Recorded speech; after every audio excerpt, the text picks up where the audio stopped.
Poor Fish by Jane Godwin and illustrated by David McIntosh. Chapter 5.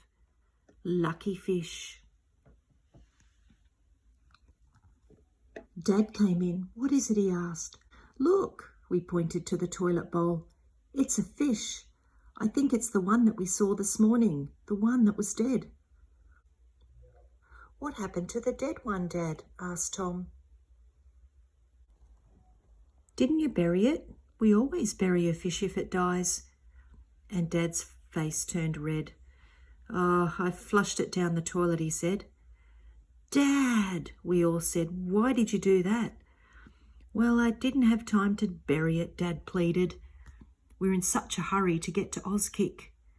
And Dad looked into the toilet. Then he said, "Well, I flushed it down the toilet, but it didn't go down, and it's not dead." Dad said, "No, it isn't. It looks alive now." Brendan reached into the toilet bowl. "Me get fishy," he said. "No," said Dad. "No, Brendan, don't put your hand in the toilet. We'll use the net." We used the net to get the fish out of the toilet, and we put the poor fish back in the pond, and Brendan squatted down to look at the fish. "Fishy swim," he said. "Fishy swim." He looked up at us, and he said, "Fishy swim." "Yes, Brendan," we said, "fishy swim." "Oh, phew," said Dad quietly to us so that Brendan couldn't hear. "I'm glad that fish is okay."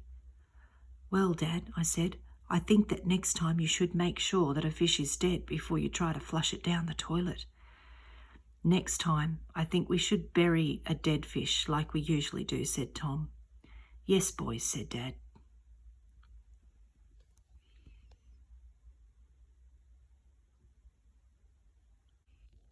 "I think you're right. I'll accept the umpire's decision.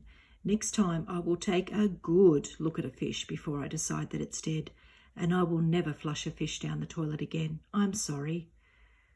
"Good," I said, and I could hear Justin and his dad hammering and fixing the fence next door.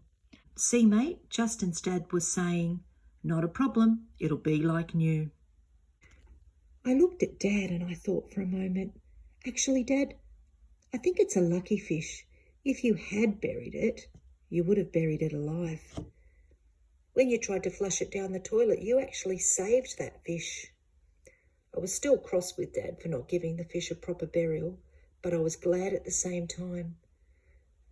Said Dad, and he looked a little bit less embarrassed and a bit more pleased with himself. "What do you think, mate?" he said, ruffling Brendan's hair. Brendan looked up at us, beaming. We all knew exactly what he would say, and we waited for him to say it, and it didn't take long. "Fishy swim." Chapter 5 is finished.